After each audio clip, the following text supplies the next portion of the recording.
prisión, Wilson Manyoma, Borbona.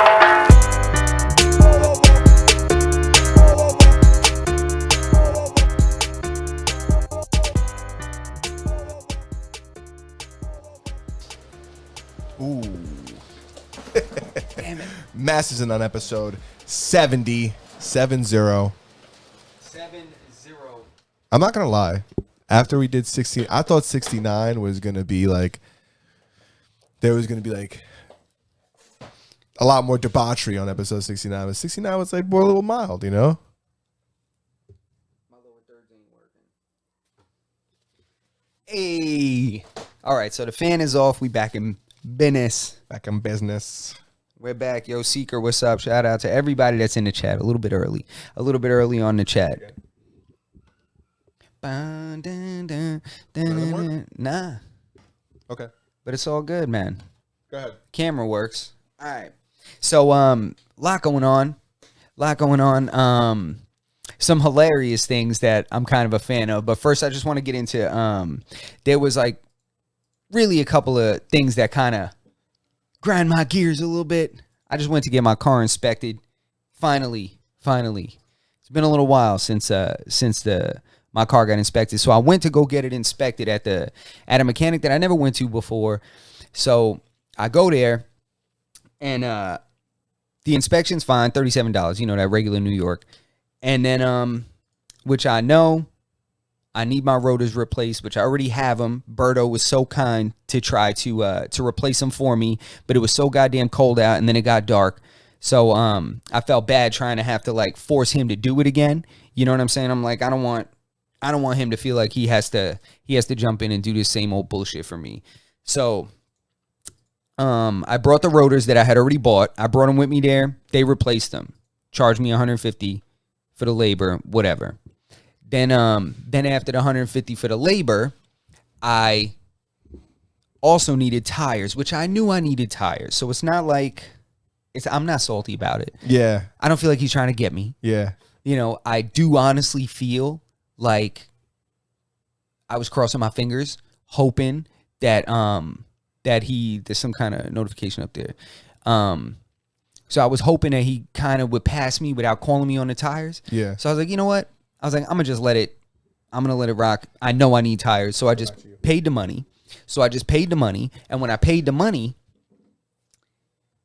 with that on top of the rotors, on top of the inspection, bro, I ended up thinking I was going to spend like $37. I walked out of there spending like almost $800. Damn. Good old Jeep.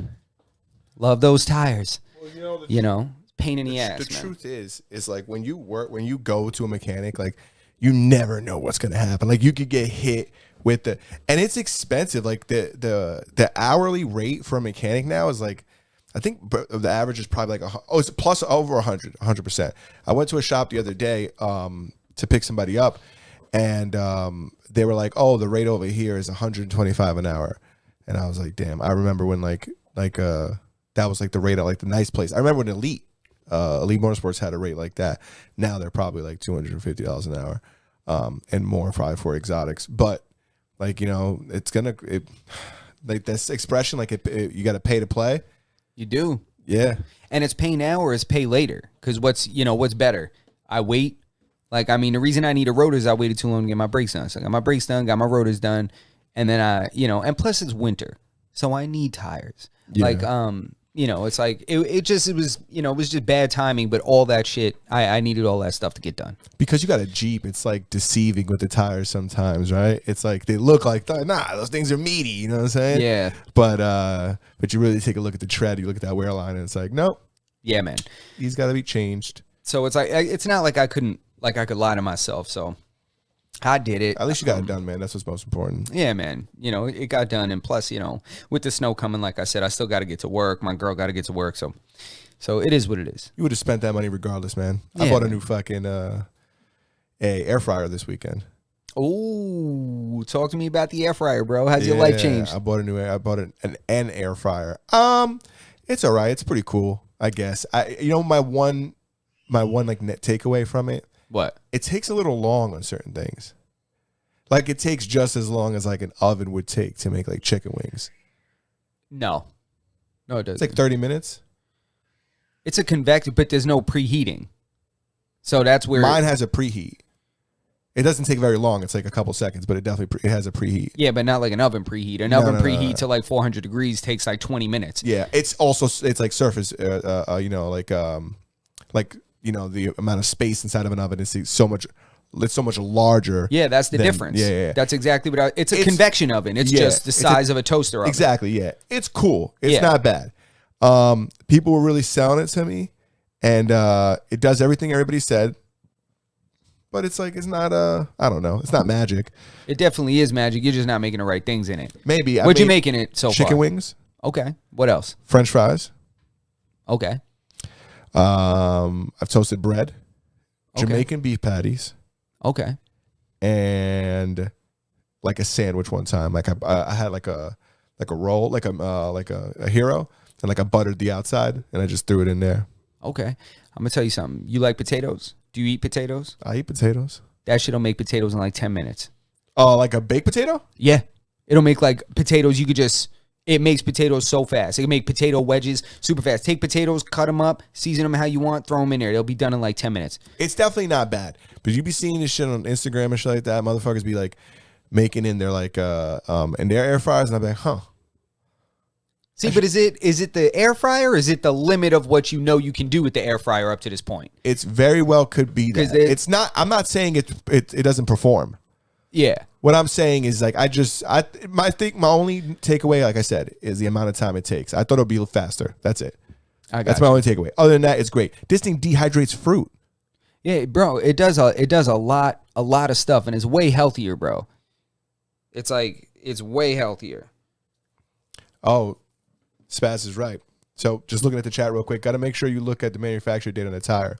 It's 4 digits, number 4 in a circle on the first tire. 2 digits is the week number and the year number. Tire places love to give you old tires. Tires, a lot of people don't know this, they expire. I believe they must. I mean, a rubber band, if you leave it in a drawer long enough, it'll just lose its elasticity and it'll just snap. Yeah, well, tires will get like harder and like brittle, and like you'll see them like the walls start cracking. Yeah, like a rubber band. You ever see an old rubber band? No. It looks exactly like that. It's like cracked and it has no elasticity. It'll just break. I feel like all rubber bands kind of look like they're old, right? They all look kind of worn out. Old. You'll feel it though. There's no elasticity. Yeah. It'll just bounce snap. back. It'll just snap. And I imagine that would happen with a tire. Yeah. You ever made a rubber band ball when you were in school? Yep. I absolutely did. I made a couple of really good ones like this big, bro. Yeah. Like a baseball. They bounce. They hurt. And you peg somebody with that puppy? Those things hurt. Who the heck would peg somebody with a rubber band ball? You savage. That's the first thing that comes to my mind. You ever make a ninja star? Oh, of course, bro. You ever shoot one of those football things? Like you ever make the little triangle and then shoot it? That's paper football, bro. Yeah, paper football. Hell yeah. What about the fortune telling shit? Did that too, bro. What's that one called? Do you know that one? You know what? It has a name. It does have a name. I just can't remember it. I think it's like a complicated name. More than you would think because they used it in a movie. No, a TV show. You ever watch The Sinner? There was a season where the dude would do that. It sounds erotic. What is that? Yeah. The Sinner? You never saw The Sinner? The show with Jessica Biel? She produces it. The first season, she was in it.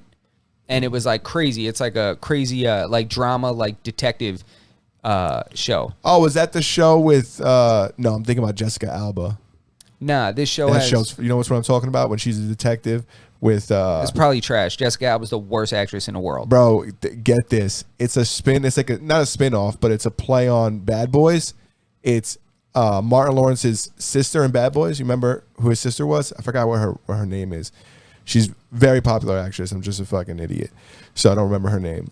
And she's got a show on Netflix, and she's a detective, and her partner is Jessica Alba. When I tell you, this is the worst show to ever hit television. I bet it's terrible. It is. I bet it's terrible. Abysmal. I watched like an episode and a half, and my girl was like, "You sure you don't want to watch this?" And I was like, "No." And then she watched like the second half of the second episode we were watching. And she was like, "Yeah." I was like, "Yeah." It's just trash. I'm sure it is. But anyway, The Sinner is good, and I'm gonna check that show out just so I can laugh at it.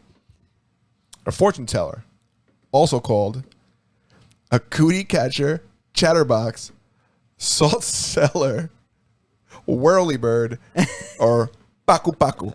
Yo, we might have to get one of those and do one every Thursday. of origami used by children's games. Thank you, Tom. Appreciate that. Yeah, that's definitely that. What is that? What's the last one? A Pocky Pocky. What was it called? Paku Paku. A Paku Paku. This guy's throwing us man. We're saying wild shit right Bro, now. I don't speak Mandarin, bro. I don't know what that is. Is that Tagalog? I don't know what that is. Fuck, man. Does the lower thirds work? Let's see. Test everything. Bang. CFR, Yes, it does. All right. See that on the fly fixes. I ruined the macros trying to do something, but you guys don't have to worry about that. So, do you see you seen the Lord of the Rings trailer, right? Yeah, I watched a little bit. I mean, it was more like a teaser. Yeah, it's like a teaser. It's like trending. It was trending number 1 on YouTube. Now I think it's trending like number 3. It's a new addition to the Lord of the Rings. It's called.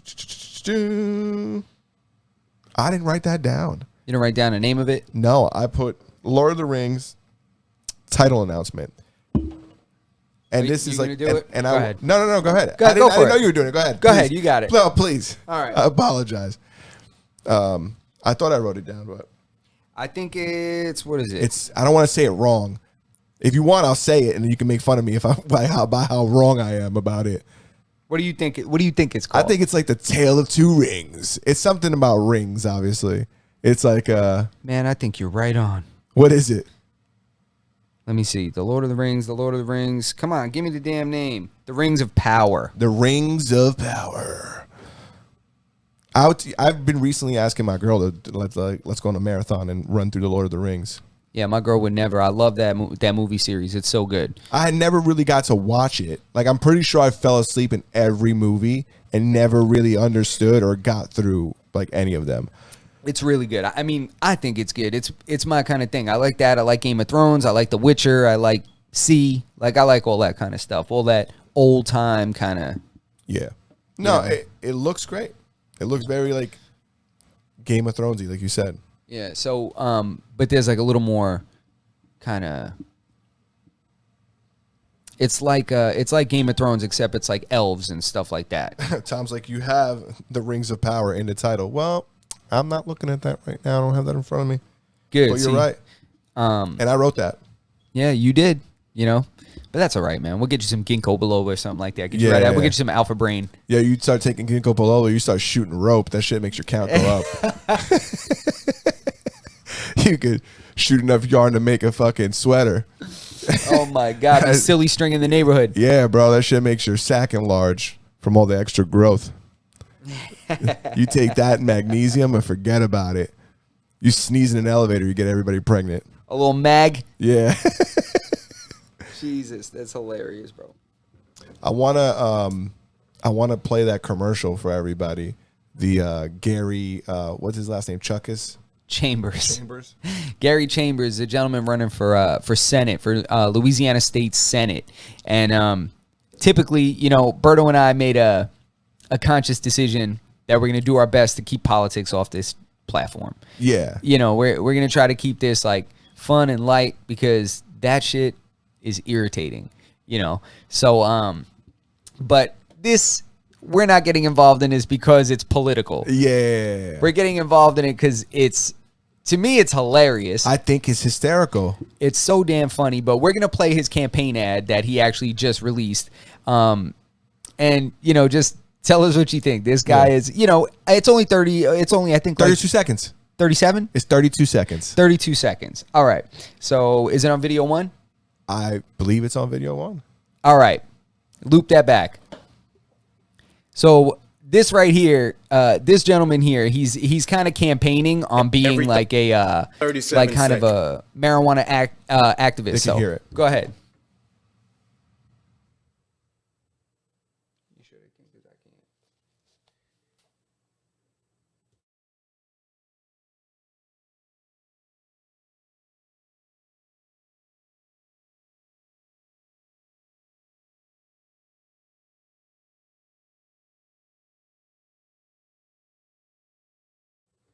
We're trying to figure out how we can get you guys this audio because you got to listen to him. He narrates this. So for our audio listeners that aren't seeing the video, this gentleman right here, Mr. Gary Chambers, who's running for Louisiana State Senate, he's smoking the fattest blunt that you've seen, and he smokes it for the whole commercial. He definitely at So- the end of this commercial, and I can't troubleshoot the audio for it right now.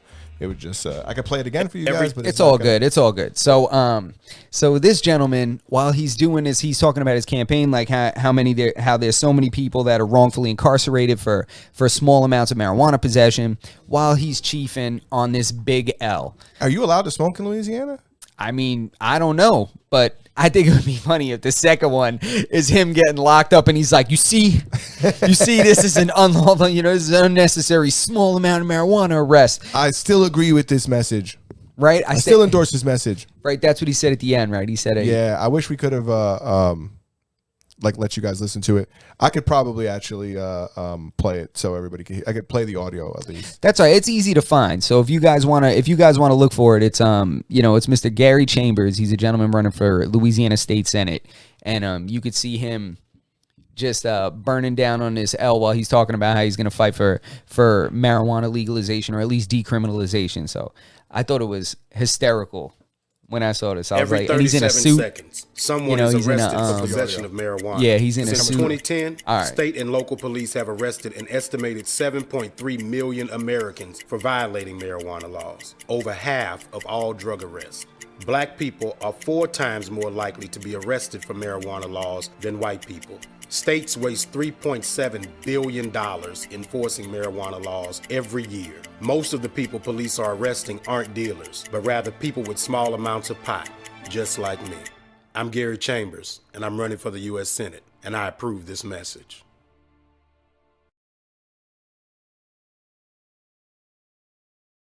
I'm done with that. All right, so that was the audio, so you guys could hear it, but you really got to get the the listen to it back, and I thought it was so funny. I mean, I just think it's funny that he's doing his campaign. I think it was interesting. Like who pitched this to him? Like, you know what you should do? You should sit in a chair in a rain, smoking a big old blunt, and that's gonna be like your campaign opener. That's how we're gonna get the votes. I mean, I know it's 2022 and things are kind of crazy right now, but it's like there's no way that you're going to get elected doing that. So I don't think there's even a full intention to get elected. I think this is more so something to open a platform. Watch, he's going to start a podcast after this. Like, there's no way that he thinks he's going to get elected. I mean, it wouldn't work if you did it with alcohol either, or tobacco, or anything else. Like the fact that that's literally still an illegal substance in some states. There's nowhere where you can't drink. I think just parts of Alaska is the only place where alcohol is actually outlawed. That's crazy. Mm-hmm. Yeah, I mean, tobacco too. You could smoke tobacco in every state. Yeah. It's just where you're allowed to smoke it. Like you can't. There's still places that consider marijuana to be illegal. So, I that's my take. I don't think it's a. I mean, the internet loved it. Like when I first seen it, everybody's like, "I'm voting for this guy," but most of those people probably don't even have the ability to vote for that guy. I don't. Yeah, I don't know. I just don't see it happening. I don't see it translating well. We'll see. We'll see. Listen, if he makes it, more power to him. Yeah, I mean it would definitely be interesting. That's for sure. You want to play it one more time? I'll sync it with the audio. I mean, sure. Well, let's see. I think I'm kind of over it. All right. If you want to hear that shit, just go look it up. It's very easy to find. We all know how to use Google. Yeah, sorry about that. That fucking definitely worked this morning. It's all good, man. I mean, it's pretty simple to find. We'll link it if you want. Yeah. Go ahead, man. Get on. I know you want to talk about it. No, I'm just. I know you want to talk about your what? girl. About what? Leave Britney alone. No. So, so some new Britney Spears news that I think is, to me it just, I don't know. I think it's funny. We've been covering this Britney story since the very beginning. Justin loves Britney Spears, just from like a personal level. Like he wants her to win. I want her to win too. Yeah, No, it's not necessarily that I want her to win because I'm even concerned for her. I think that conservatorship maybe should have been altered. They should have like really evaluated and checked things out. Her off of it. Yeah, I'm a little concerned, but that she's out there on her own with this dude who I don't trust that guy. But dude, anyway. I said it. Her first week out, she's like topless on the beach and shit, going crazy. I was like, oh, here we go, downhill. Yeah, I'm just worried about her money and access to things. So her sister is coming out with a book. It's like a memoir style book. And apparently she details some situations that they had growing up, some situations in the family dynamic or whatever from her perspective. And recently, Britney Spears' attorneys sent her a cease and desist letter that she can't, like, that they're calling it defamatory. They're saying that the, situations in a way that she's perceiving Britney Spears to be, or portraying her rather, Britney Spears in the book is unbecoming in a lot of ways. So I'm paraphrasing the letter, but they're saying essentially if you continue with this and you continue to defame her in trying to promote your book, that she's going to consider and take actions, take further action, which in so many words means we're going to sue you. Yeah, I think that's definitely got to be the fact that she's going to put out a tell-all soon, and she don't want her like stepping on her toes, That could be. That's actually a really good point. I didn't think of that. And just because you send a cease and desist doesn't mean that's just like the warning, like, hey, what are you doing? You can't do this. That's a letter. That's like I could write you a cease and desist. Yeah, I mean, that's true. It is kind of a warning. I mean, I don't know if do you need to have like litigation in term? Do you have to have some course to follow in order to write a cease and desist, or can you just choose the right one? Do you have to be in the process of like, listen, we actually have a case here to sue you, or I'm so full of shit. I was about to answer that question. Yeah, I was so full of shit that I was about to tell you. I was about to start telling you the process of sending a cease and desist. The honest truth is, I have no idea. But what do I think happens? I think you could just send it. I think it's just a cease and desist is like a formal letter to somebody to tell them to stop doing something before you pursue legal actions. I think it's the predecessor to sending. Just like you serve somebody paperwork before you go to court for certain things. Yeah, I know, like in landlord tenant, you have to serve people like, hey, you owe me this money, like you haven't sent it to me. So when you show up, they're not like, hey, he never asked me for it. You'd be like, nah, I asked you for it X, Y ago. So you serve them with papers, blah, blah, blah. So maybe that's like the predecessor. Maybe it's like one of the like the first step. Yeah. You got to take like, what's that college class that everybody takes, intro to college or something like that? Yeah, it's like freshman seminar or something. Exactly. Like that. Yeah, that's what you got to do. You got to send a cease and desist first, and then boom, you stick it in them with the long dick of the law.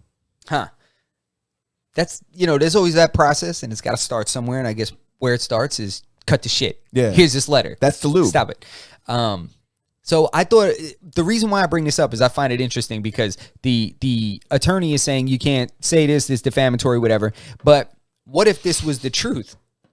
I mean, what if what her sister is saying is her own personal account? I mean, she was there too. So why can't she have an opinion or a perspective on what she witnessed? Yeah, I think that's crazy. That's like one of the one of the other members of the Jackson 5 telling a story about like how Michael was raised.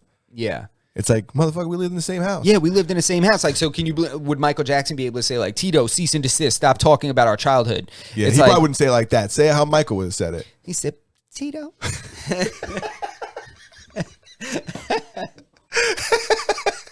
that way? You better stop and you better cease and desist. I heard you write a book about me. Right? The book ain't about you, baby. The book's about my life. And you just a character in it. That's my Tito voice. The truth is, I have no idea how Tito sounds. That's hilarious.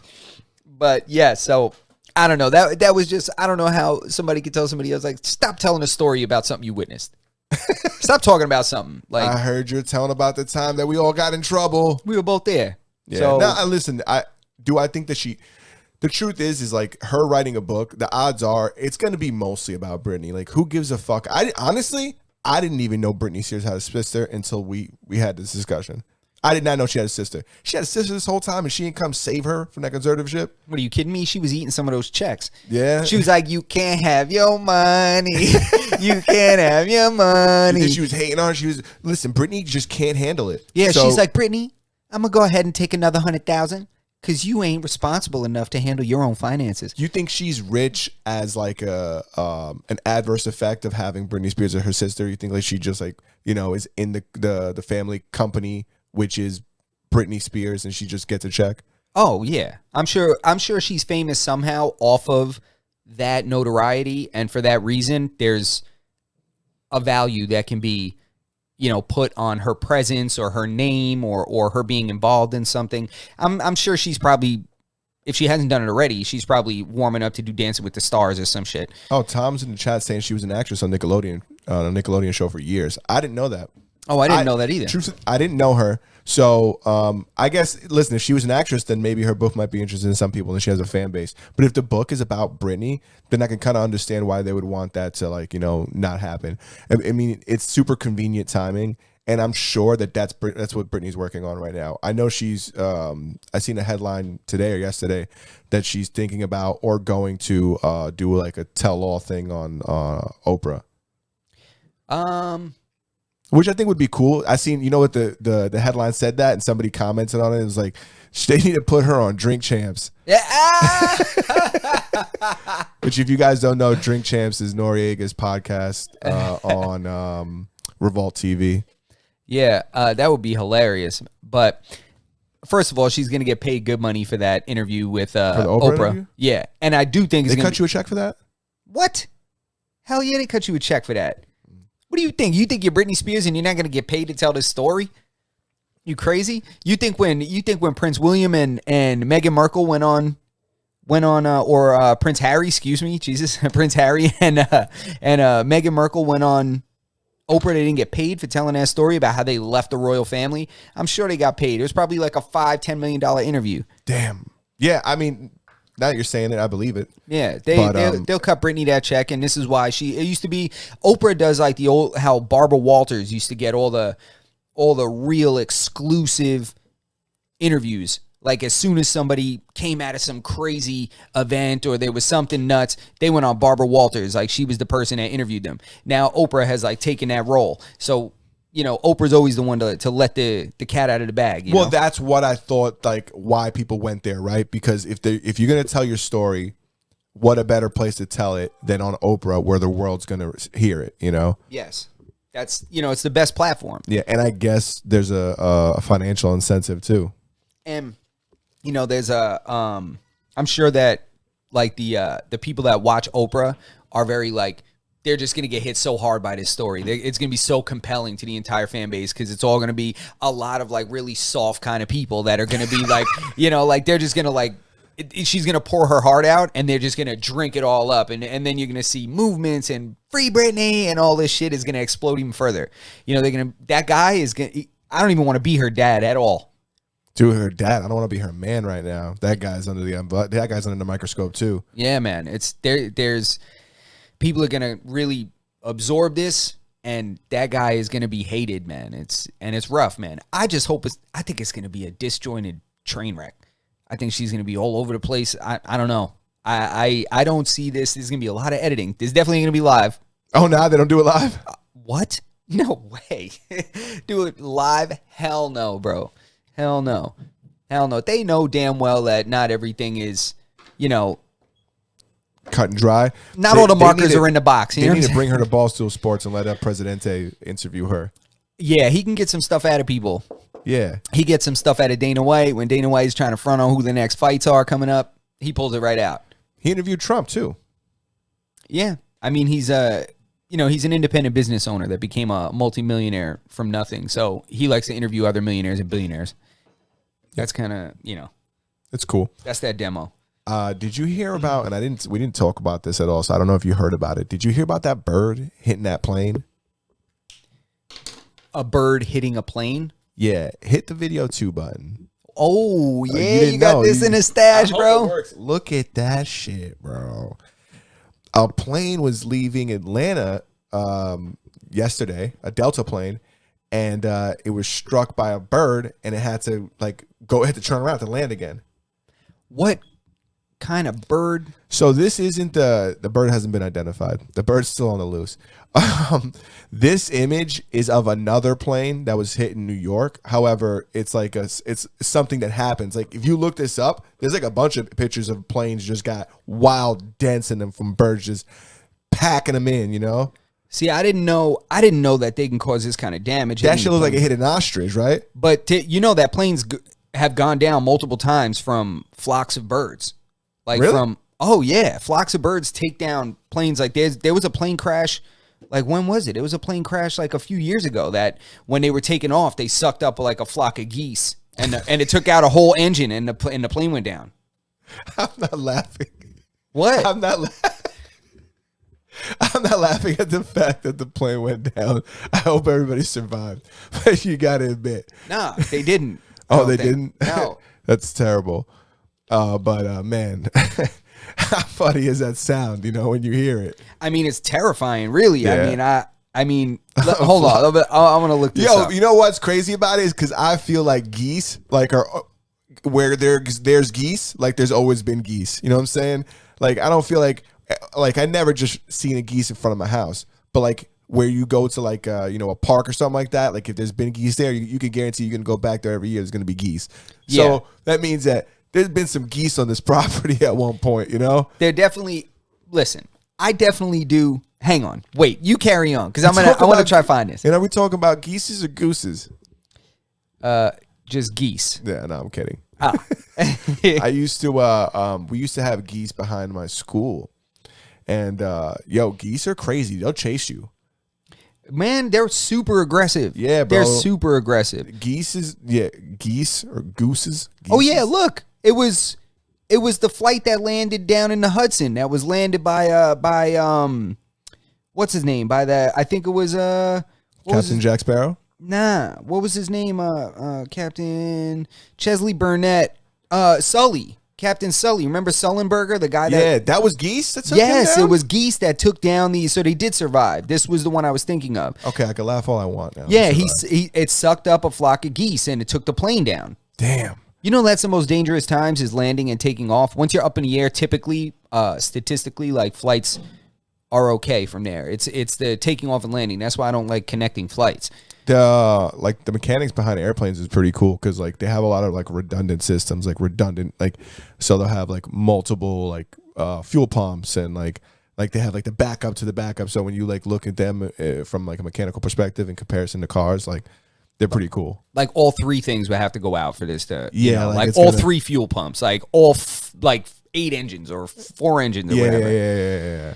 Yeah, I mean, but it's still scary, man. Every time I see a plane take off, I'm like, I get in those things. Yo, but the odds, I'm like, that is crazy. But there's a lot of flights that go out every day. Oh yeah. The traffic in the air is crazy. I don't believe that stupid shit that people be saying, and this might even be true, and I'm just calling it stupid, that there's more traffic in the sky than there is in the fucking street. Have you ever heard anybody say that? That's complete horseshit. People have said that. I've heard that from like different people. That can't be. That must have been like a tweet from the Onion, and people just ran with it. That can't be. There's more traffic in the sky than there is in the street. That can't be. And I'm like, how is that fucking possible? There's not nearly as many planes as there is cars, and there's a lot more sky than there is road. Yeah, no, but it's not safe. Like just volume wise, that can't be true. That can't be. I mean, geez, let me not speak. I'm talking completely out of my bum. Yeah, I the truth is I don't know. I don't really believe it, but I think I think logically, no, they don't. Like, there's a lot more cars. But think about the distances. Like Tom says, there might be more miles traveled in the air, but not more traffic. There's a lot of miles. Yeah, that's true. Distance, you got. I'll give you distance. Yeah, it can't be. I mean, that would be a crazy thing. Imagine you look up and the sky look like Times Square. You ever had somebody say something? You ever had like the captain or the staff say some questionable shit before you leave on a flight? Yeah, I talked about it on here. Oh, well, can you tell the story again? Shit was wild. When the captain got on the plane, we were about to leave to go to Key West. And the captain gets on and he's like, all right, folks, sorry, there's been a delay on a walk around. Some of the crew found something that was concerning. He said, so just sit tight. And I was like, what does that mean? Yeah, what do you mean? Because concerning... Was there a wing missing? Was there a bomb on the plane? Like, what are we talking about here? Was there a person caught underneath it? Like, what? Like, my mind is going everywhere. Yes. Or even to like, you lost my bag, didn't you? Like, my mind went all Did they across. send like mechanics out, like professionals to come check the plane? Professionals, I don't know. But all I know is it looked like dudes that I've known from like when the old part of my like, I was like, gentlemen, Those bad dudes with their Timberlands unlaced. Is that Chambers? You're down there smoking while you checking them out on the plane? I swear to God, I thought I seen somebody rolling up. Is it Gary Chambers? Yeah, they walked up and I was like, oh my God. I was like, these are the guys. So long story short, these gentlemen look like they couldn't give a damn about anything going on with that plane. Justice said one of them walked out on their phone and like never looked Yeah, back up. the dude never looked up. He went like this. He had his like silent headphones on, like, like the soundproof joints. One was off like this, like he was in the booth. Like he was in the booth and he came like this. He was just strolling like this, just looking at his phone the whole time. Like He never looked up at all. I Yeah. said, which guy is this? What is he supposed to be checking? I was like, what? So then I didn't mention anything to anybody that I was with traveling. I was like, I'm not going to say anything. I was like, I'm not going to say anything because I don't want to worry anybody, And then the guy goes, just hang on here. The crew is just going to, they just have to sign off and say we're good to go. Just a technicality. And I was like, which guy are you getting to sign that we're good even though we're not? Because that's what that sounds like to me. He's like, I know a guy. He'll let us go. He says that the guy freestyling outside? Yeah. I was like, you mean the guys out here in a cypher? The guys out here battle rapping under the plane that aren't paying attention to anything? I had somebody the other day, right? I seen this on Facebook. One of my Facebook friends was like, I just went to go, he goes, something like, pray for me. Leaving, my flight's leaving right now, but before we left, the pilot told us that they were same stupid fucking pilot voice. He's like, ladies and gentlemen, there's gonna be a slight delay. It seems like the plane's a little heavy. So what we're gonna do is we're gonna remove 700 pounds of fuel. That's what, wait, on a plane you were on? No, this is what this guy said. This is the post I was reading. And he's like, when we're ready to leave, we'll let you know. And he's like, 700 gallons of fuel? Was it gallons or pounds? 700 pounds of fuel. Okay, because Excuse that's me. less than gallons. Yes. Excuse me. That's a big difference. Damn. 700 pounds of fuel. But like, you don't fucking know. I would have just got up and been like, you better pick some bags to take off of here. You better take some bags and mail them. Like, look, here's where I'm going to be staying. I want to my meet bag. the guy that did the calculation that says we're going to fucking make it on the amount of gas that we're going to have left. Show me the meter. Yeah. Show me where the fucking meter. Show me where it says like miles left. Yeah, and I also want a little cushion in case we miss the exit. Or in case you decide to speed. Yeah, exactly. In case you decide to be a little heavy on the gas. little lead-footed. That's one of those things that come with cars now that I think that people don't really appreciate as much as they should. Like that shit didn't exist back in the day. You had to know how much gas you had left by like the meter. Now your car tells you 100 miles till empty, 50 miles till empty. That shit ain't ever accurate. No, it is. Yeah, well, I don't know. On some cars it is. I'm sure on some cars it isn't accurate. I feel like it's pretty accurate. I just can't. Sometimes it just don't make no sense. Sometimes it just jumps around a little bit. And I'm like, You should be jumping up and down? I'm like, yeah, you said it was 50 miles. I went like 3 blocks, and now it's like 39. You also have to remember that it works off of an average, right? And your miles per gallon range, depending on how you're going to drive, distance you're going to drive, how aggressive you drive. There's so many different variables, right? So it's not going to be 1,000% accurate. It's more. It'd be more accurate like on like a road trip. Like you reset it, you go on a road trip, and you're driving the whole entire day. Like that's going to be more accurate. It's going to range from like highway to like. So it's not accurate. I'm saying it fluctuates. It's like a broken clock, which is inaccurate.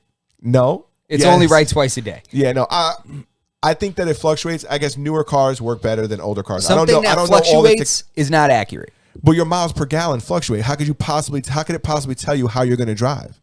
You know what I'm saying? You could get in your car and it says 200 miles till left till empty. And you got a V8 and you're just pedal to the metal the whole time, and then you eat away. There's got to be a little asterisk then.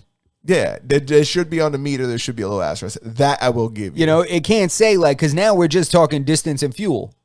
They're saying keep driving like you did, and this is what you're gonna get. Drive like a dickhead. Like and I we did can't tell when? you Yesterday or like I did now? since the last time you reset that motherfucker. Fair enough. I have to try it. Yeah, I don't know. That's why I put my car on 55 miles an hour on cruise control on the highway. Because if not, my Jeep just drinks that gas up. I watch it disappear. Yeah, and gas is getting back up there. It definitely is, man. It definitely is. One of my do you wait? Let me ask you a question. When do you get gas? When you're empty, or like, are you kind of the person that never had that waits till you're fully empty, and then when you do get gas, do you fill up your gas tank all the way? I wait until about like a quarter or so, and then I fill it up. Okay. Yeah, just about. I'm not saying my gas light has never gone on. My gas light went on today, actually, because I drive a lot for work. So on my way, when I was going to a job, it went on, but I didn't have time to stop. Yeah, so, I wait till the light comes on. I don't feel like I do it intentionally. I just like, I still got gas.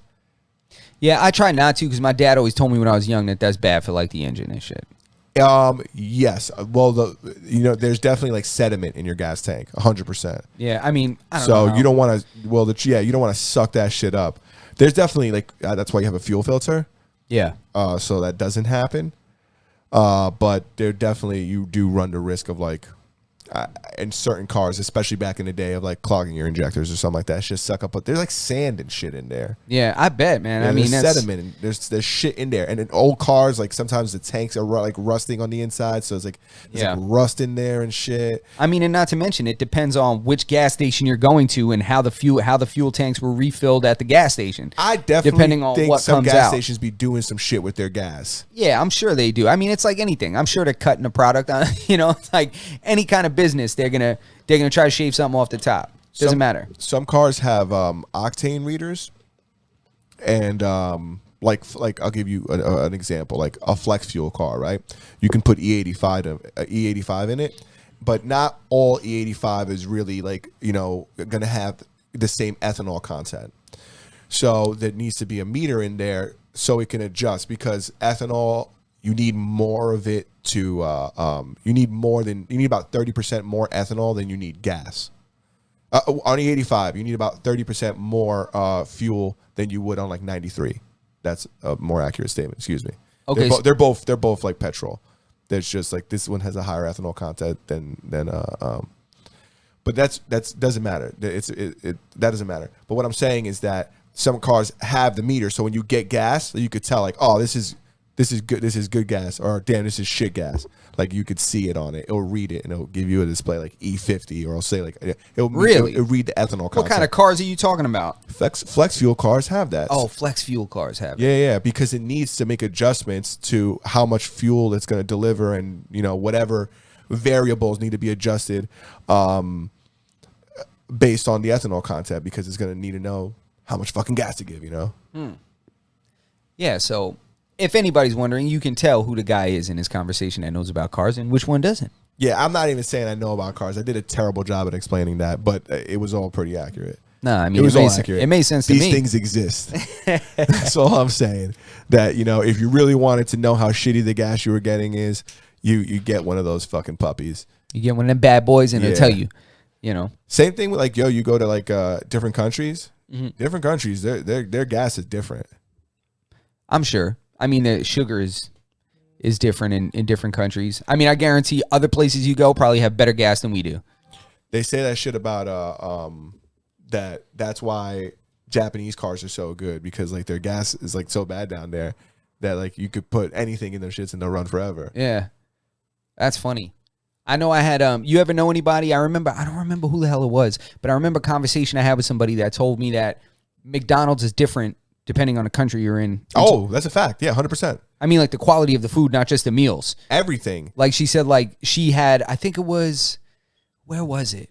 I think it was like Israel or something like that, where the burger was just way different. She was like, it was way different. It was like patties. I'm trying to remember if there was anything else besides the burger. It was a big patty, like a big burger patty, and it was like way different. It was just like almost like a bar burger. Damn. So I've had McDonald's in a lot of different countries. Thanks, Tom. We're almost getting to that hour. My guy's Tom's in here holding us down. We're almost at the hour. So I got thank you for saying that, because I got to get this out, and then I got to get another story that I want to talk about that I thought was funny as hell. McDonald's in other countries. Yeah, man. I went to McDonald's in Germany one time, and like they have, even their sauces are different. Like they put mustard on their burgers, and there's like curry sauces and shit. What? Like, yeah, bro, it's totally different. One of the things, the McDonald's I went to in Germany was the first McDonald's I ever seen that like you could go to like the computer thing and build your own like like your hamburger or whatever. In a McDonald's. Yeah, you ever seen those before in McDonald's? Now they have them out here. Yeah, I've seen them, but I didn't know you could build your own burger. I mean, I've never used them. I thought it was just a quick like order. No, bro, they have just like their menu's different. The quality of food is different. It's like, I think franchises do their best to I guess in the same country make sure that all their food is like uniform. It's like the same.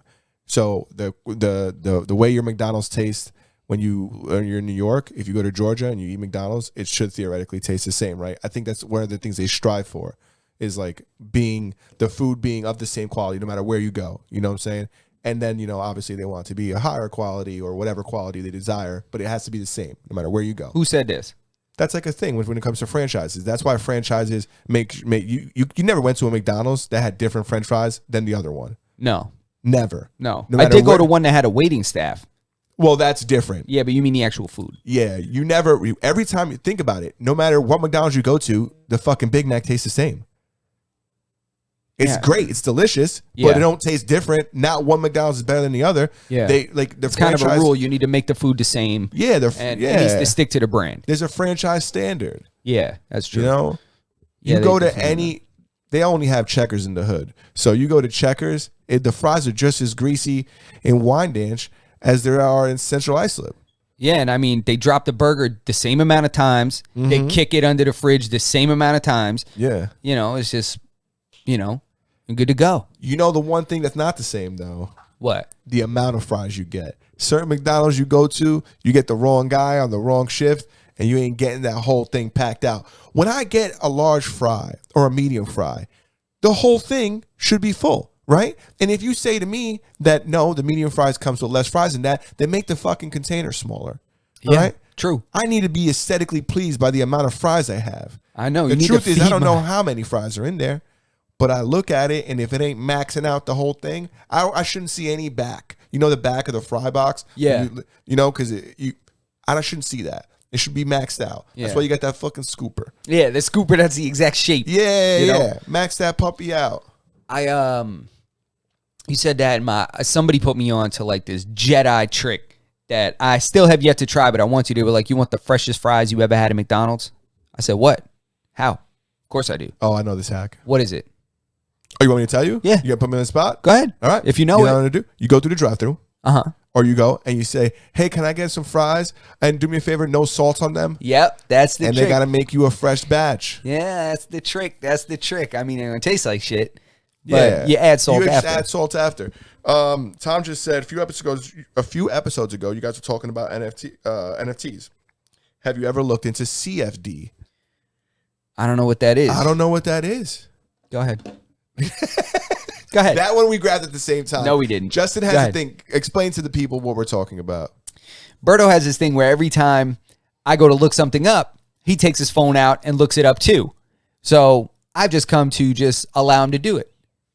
I'm just not going to, I'm not going to steal his thunder. Justin thinks that every time we go to look something up. I don't think this. It's a fact. It's a fact, but it's all right. Go ahead. What do you got? I'm looking for it. I keep getting like different stuff. You were so quick to the draw and late to the Google party. We both picked up our phones at the same time. I think if we did like a Want to do a slow motion recap? yeah, I think if we did a slow motion recap, we would see. And if you're listening to us on Spotify or any of the audible listening platforms, then you'll never see how fast I picked up my phone. CFDs for NFTs. I don't know what this is. I'm hoping he tells us in the chat. I mean, I hope so. Is he kidding? I don't know. Is he messing with us? Is that like a venereal disease? Is this a troll that we don't know about? All right. While he explains, he possibly explains CFDs in the chat. I wanted to talk about the last thing, the last story that I wanted to bring to the table. about a dog. I looked it up right here. So it says a contract for differences. So a contract for differences allows for traders and investors an opportunity to profit from price movement without owning the underlying assets. So, I mean, I'm sure there's a lot to unpack. Isn't that like options? Because you don't own it. It's a contract. It's like an option to buy. Is that like an option? Is that what CFD is? Well, clearly not, or else it would have been called an option. Maybe option is like the street term. No. Let me see. Open and closing trades. Essentially allow. All right. So this is what it says. It says key takeaways. A contract for differences is a financial contract that pays the differences in the settlement price between the open and closing trades. So CFDs essentially allow investors to trade the direction of securities over the very short term and are especially popular in FX and commodities products. And the difference between CFDs and options are, whereas CFDs are straightforward arguments to settle on a price difference between an open and close, options are assets in their own right, giving the trader the right to buy an asset at a certain price in the future. So they're not the same. No, this is the first time I'm hearing of this. And if this is the same CFDs that he's referring to, I don't know if there's a different definition for CFDs, but it sounds like an investment. An investing opportunity based in more of like a stock market than like a digital asset like NFTs. Yeah. Or maybe now there's CFDs on NFTs. Maybe. I want to talk ABC's 1, 2, 3s. Keep the putin. I want to talk about this. We're going to transition from this topic to something super silly or not so silly. There was a dog that was trapped in like a mud flap. I don't know what a mud flap is. Must be some down south shit because I don't know what it is. But there was a dog. He was trapped in a mud flap. And the tide was rising. And it was rising fast. The tide was rising fast. I wish I had some sound effects. Like as the night turned to dusk. The sun doesn't matter. They're trying to get this dog out. They're calling the dog to come out. Dog doesn't want to come out. Dog is afraid. So what do? The cops get there. Cops can't get the dog out.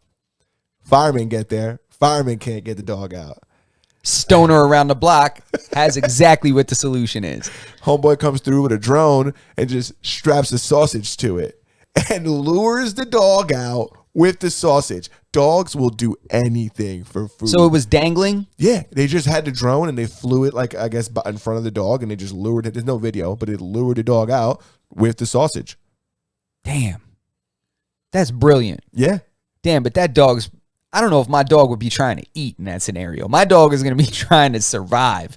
I don't know if my dog's going to be like, ooh, so it must have been a golden retriever or something. It wasn't. It was like a small dog. It must have been some kind of golden retriever or something like that. That's just going to like blindly just chase after a sausage, no matter what kind of turmoil his life is in, no matter what kind of terrible position. It's like death is imminent. And he's like, sausage. Joe, golden retrievers are like always happy, right?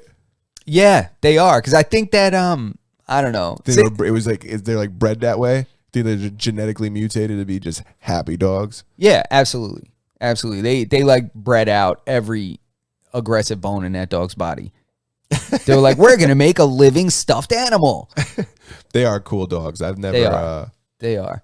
I don't think I ever knew anybody with a golden retriever. Really? I knew a few people with golden retrievers, man. I knew a lot of people with pit bulls that didn't know how to act. Oh yeah, that too. I knew a lot of breeders too. I knew a lot of dudes that just had dogs, and they were like, they were part-time breeders. Yo, they would just come up and be like, "Damn, yo, colors on that dog is crazy. My dog's colors are crazy too. Yo, let's make we'll be throwing tricolors. It'll be throwing, and it's like, yo, that's not how breeding works. You don't just breed because you like the color of your dog and the color of my dog, and it'll make cool colored dogs. Like that's not how it works. That's how people breed them nowadays. Back in the day, they used to breed different dogs together to make a more effective dog. You ever heard of the Chinese red dog? No. Chinese red dog is like this enormous fucking dog, super cool looking dog, very large, and it's a German dog technically because it was created by the Germans where they were like leasing property in China, somewhere in Asia. I'm pretty sure it's China. Chinese red dog in China, and they made it for a purpose. Like they made this dog for a purpose. I think it was like a guard dog. I'm almost positive it was a guard dog. It was like a guard dog for they bred a bunch of they bred like a Rottweiler, a German Shepherd, what's that Chinese dog that's like very hairy and thin? It's like sharp looking. It's got like it starts with an L, but they and like the Great Dane. They put all these dogs together, and they just came out with this dog, and it's called the Chinese Red Dog. There's another word for it too. Same thing with the Dogo. So like, and there was a point where people were just putting dogs together, but at least it was all for a purpose. You know, they wanted to take qualities, not like, you know, not aesthetic qualities, but like real qualities, and like, you know, bring them together in dogs to make the perfect dog. And that's how they made the Argentine Dogo. Wow, that Chinese Red Dog looks crazy. You see, yeah. Can you show it to the camera? Yes, I absolutely will. Oh my God, this thing looks like it's got Doberman in it. It's got Mastiff in it, Shepherd in it. It looks like. I mean, I'm just assuming, but yeah, show it to the camera so that people can see. Yeah, I'm gonna show them. So, so this right here is what Berto's referring to. This Chinese Red Dog. So if you're just listening on audio, this is just an image that looks like a German Shepherd, but it's like Doberman and Rottweiler colored, and it looks very large. And from what I saw from the other images, I was looking at rather obedient. I'm sure that, you know, it's going to take some like real legit training. Oh, this is a working dog. Yeah, but that dog is legit. Wow. Yeah. Wow. There's a lot of those like. I got one more picture that we're going to show the camera. So that thing is beautiful. That it looks like a Doberman with a shepherd's shape. That dog is crazy, but wow. There's a lot of cool dog breeds out there that like, you know, people don't know about that exist, but like they're out there. Yeah, there's. You know? You ever see a Tibetan Mastiff? Oh my God, yeah, bro. I'm gonna let you guys look that one up. A Tibetan Mastiff is scary as hell. I think French Montana had one for a little while. Really? Yeah. Those dogs come out the womb like 40 pounds, dude. Yeah, probably ate one of his friends, and that's why you don't see it on his Instagram anymore. You know who bought one? Logan Paul bought one. Bought a Tibetan Mastiff? It was just unruly. He couldn't keep it. Oh, he ended up giving it away. Nah, bro. Every time you see those, they're in like some crazy cold temperature. Siberia and shit. They're in some cold temperature, like in a big cage where, you know, those are big, strong, scary dogs. Bro, he got one.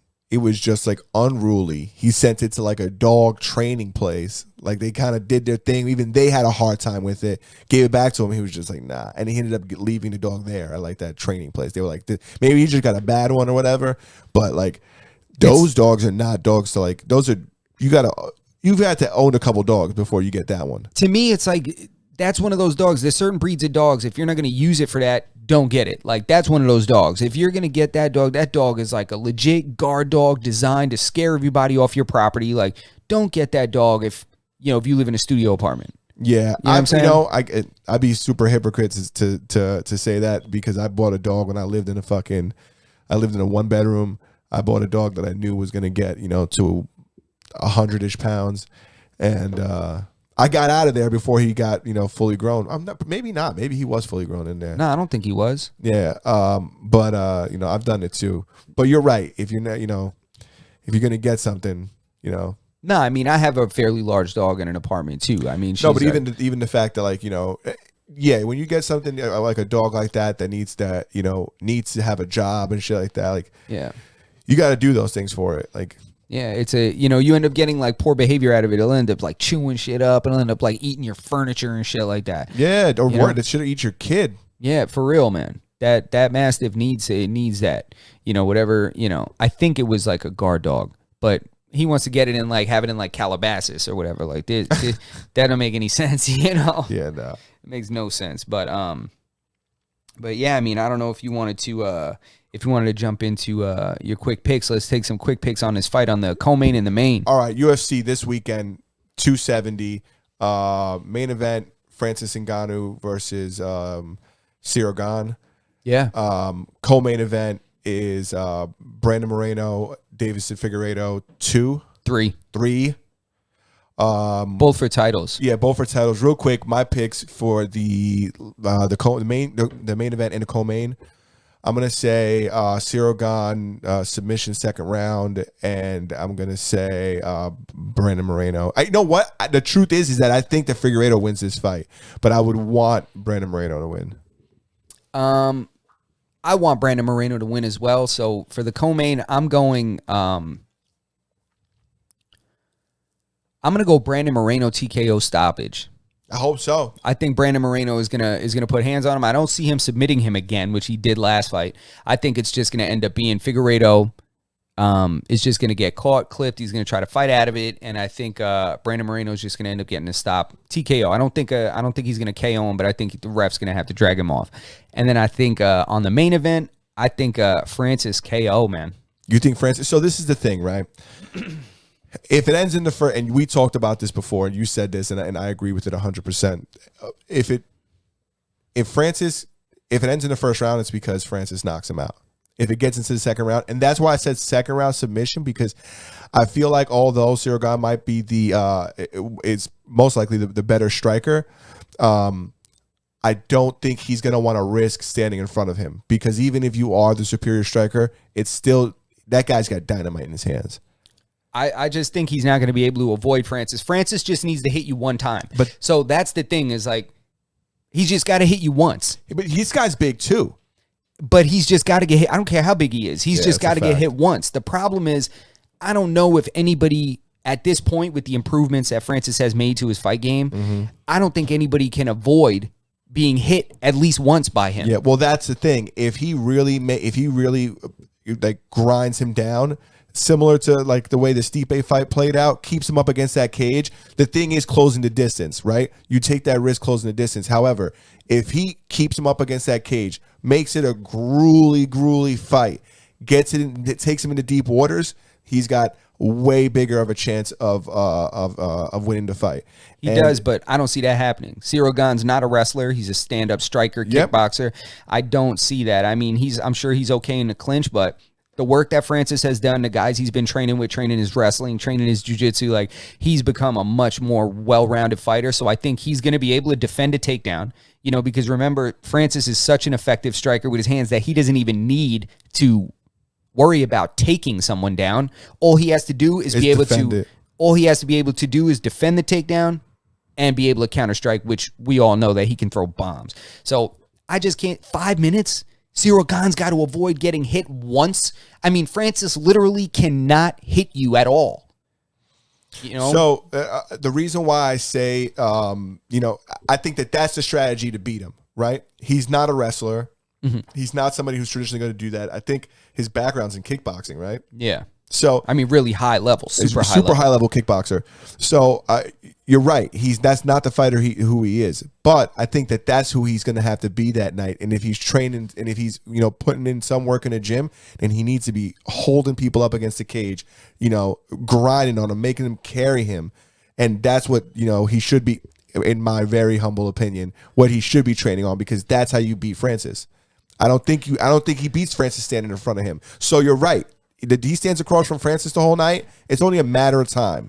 He has no choice. That's where the fight starts. So, I don't see Ciryl Gane being able to close that close enough to clinch, close enough without getting hit. I mean, he would have to be able to, which I'm not saying he can't, but it would be very hard to avoid Francis while running backwards and moving side to side and not getting hit, because I could be wrong. I mean, who knows? He might be able to slip in one of those looping punches that Francis throws and just hit him with an uppercut that's so clean and so technical that he KOs Francis, and I shut the hell up. Yeah, because let's give this guy his credit. He is the real deal. He's just as big. I don't think he's just as big as Francis. I think Francis is a little wider than he is, but he's a big man. He's got knockout power.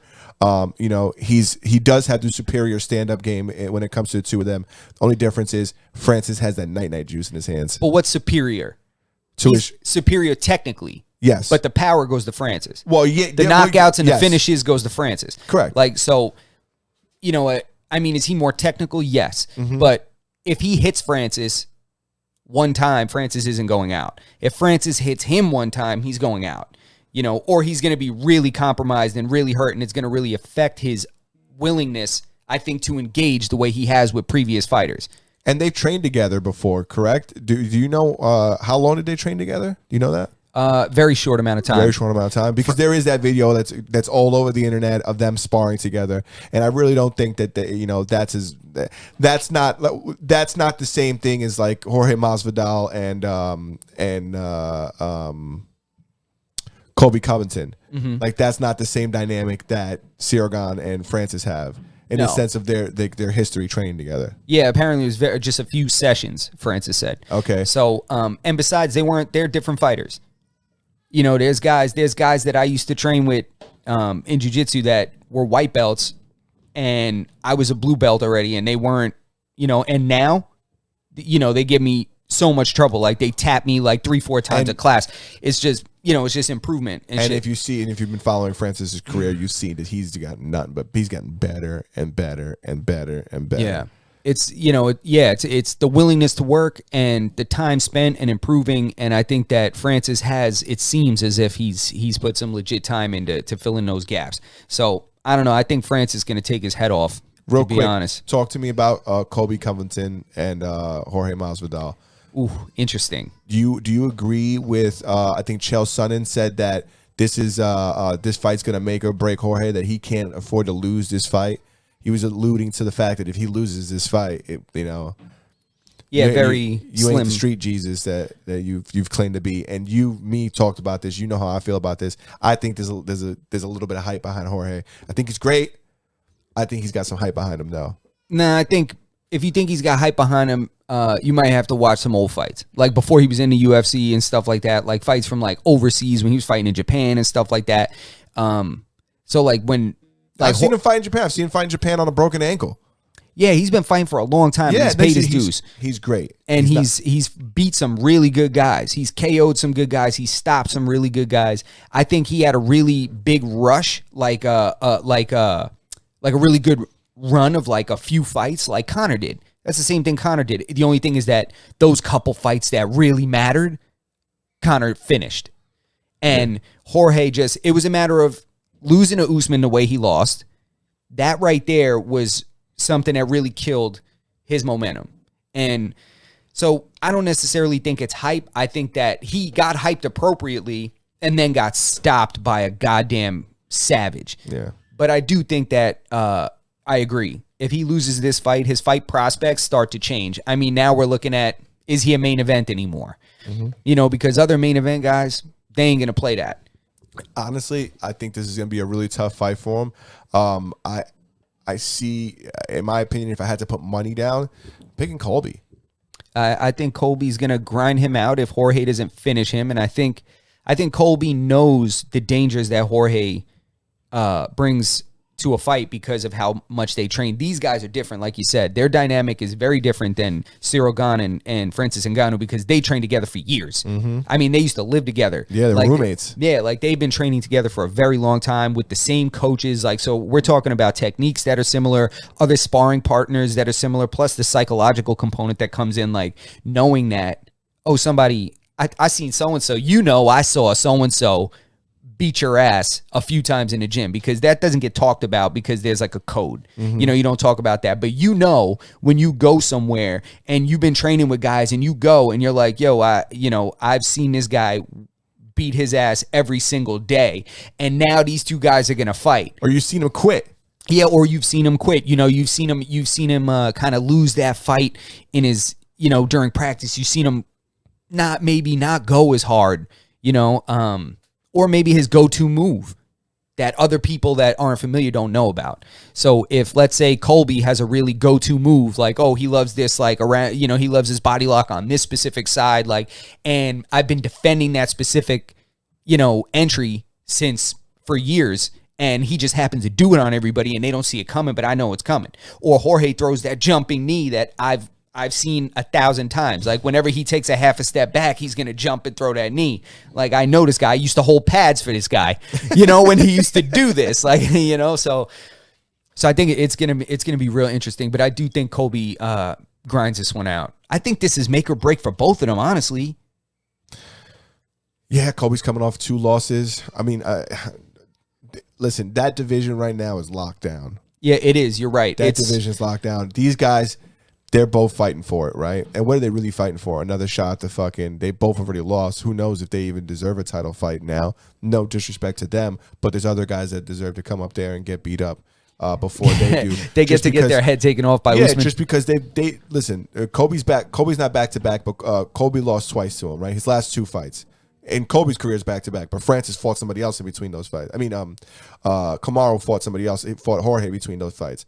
So, and Jorge's last fight, same exact thing. It's like Justin Gaethje said, like, this guy just, his last fight, he lost to the champ. Like, now you're going to throw somebody else up before me? Yeah, you're right. It doesn't, I think this is make or break. I don't think either one of them necessarily gets a title fight after this. No. I think they still got a little bit, I think they might still have a fight after this. I mean, I don't know. Colby might get it. That's what I was just going to say. You got to look at it. Jorge, definitely, there's other people he could fight. With Colby, I don't know what happens after this fight. I don't really want to see a trilogy fight. Like, there's never going to be there's not going to be a third fight. There's no need for one, right? But I don't know who he fights next. Like, what is he he's going to be like, he's going to be the number one contender. Everybody's got to just keep losing to him to get to Usman. Yeah. I mean, I think if Jorge loses this fight, Conor goes to 170. And I think that might be the fight. Have you seen Conor lately? Yeah, he's fucking huge. Have you seen him in that shirt? Did you see him in the club the other night? I seen him looking super wide. The dude looked like he couldn't fit through a door. You seen the dress shirt one? No, I don't think so. He's in the bathroom, like all hyped up in a dress shirt, and he looks enormous. And I don't know, he looked like he was having a good night. He looked like he was geek. Yo, he was shredded, bro. And he was just talking mad. She's like, look at me. And shit, he's like, look at that. Like, he was just like feeling himself 100%, probably in like a $4,000 shirt. But that dude was huge. I was like, there's no way that he's not going to 170. 155, goodbye.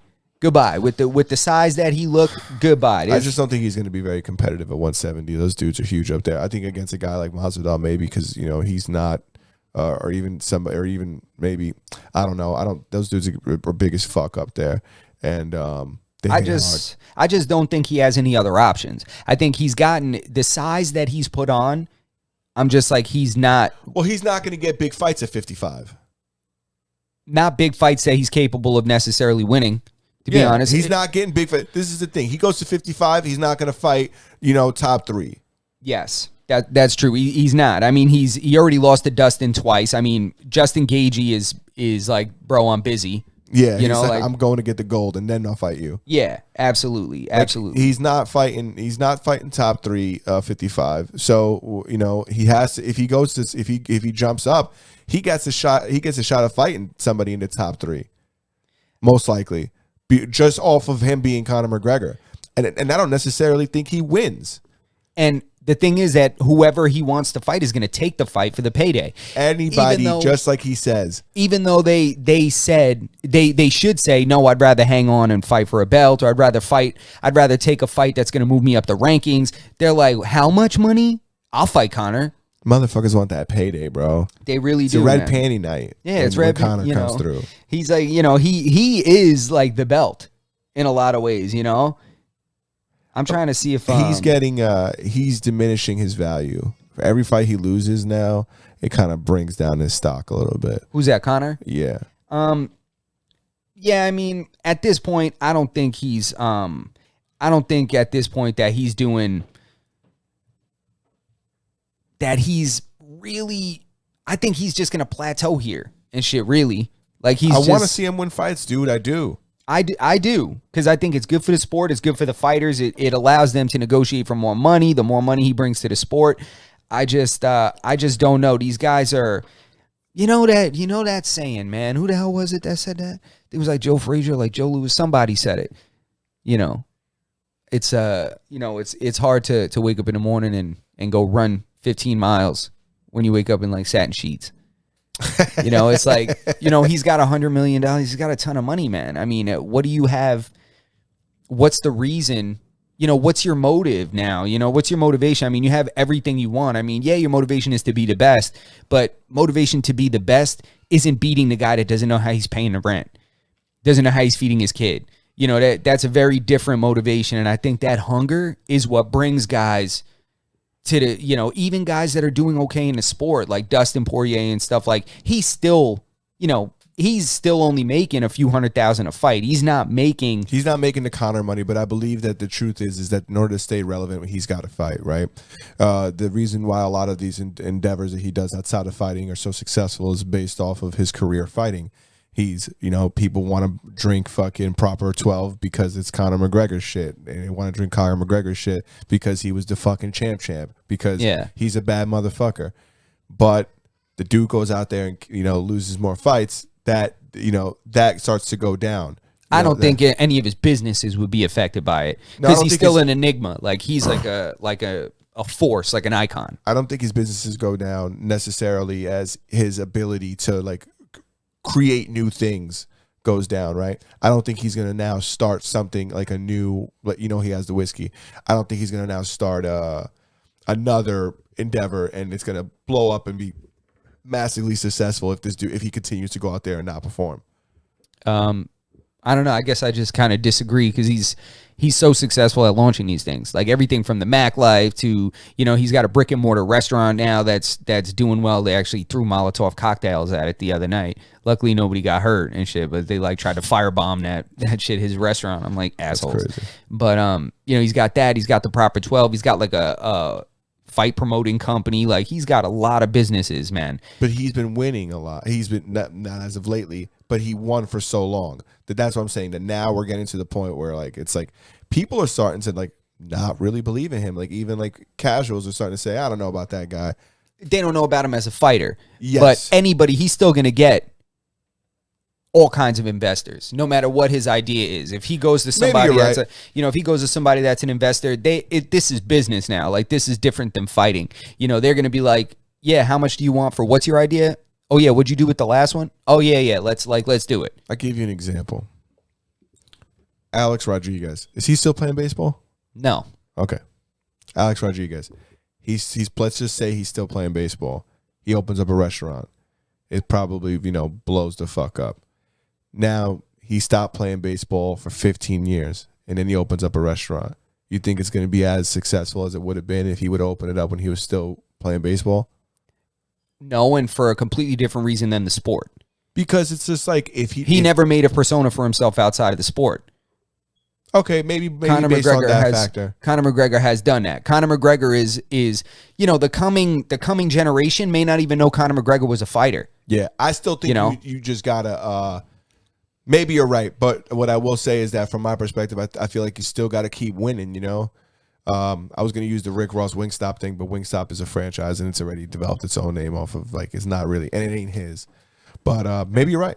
Yeah, I just you know, he's such a polarizing character that I definitely think he'll be all right. All right, cool. So that's it. That's it. So UFC and remember, was our last topic. Remember, our picks on these fights are not financial. They're not advice. Yeah, they're not gambling advice. So even though sports betting is legal in New York, that doesn't mean go and make our picks. But I'm telling you right now, I might go and throw a little money on that fight. Yeah, I'm definitely throwing money on the fight. I keep seeing him sub Francis in my head. I see commercials of him subbing other opponents, and it's like drilling. It's like reassuring this theory that I have. It's just purely emotion. It definitely could. I mean, these are both mixed martial artists. I don't know. It's like a you know, one of those obstacle courses with the things swinging and you got to try to time it and go through them. Yeah. It's just I can't see somebody like boom boom. He knows how to create distance now and keep like he's just gonna he's gonna blitz. And I think there's a big, you know, there's a big potential for just somebody for Cyril Gane's head to just go into the third row. Yeah, it's going to be interesting. They're both capable of winning. We'll see who shows up. Yeah, we will see. But guys, that's episode 70. That's it. Episode 70. Masses and none. We are out. Please give us a thumbs up, subscribe to the channel, and hit that notification bell. We'll see you guys on Monday. Oye, te hablo desde la prisión. Wilson Manyoma.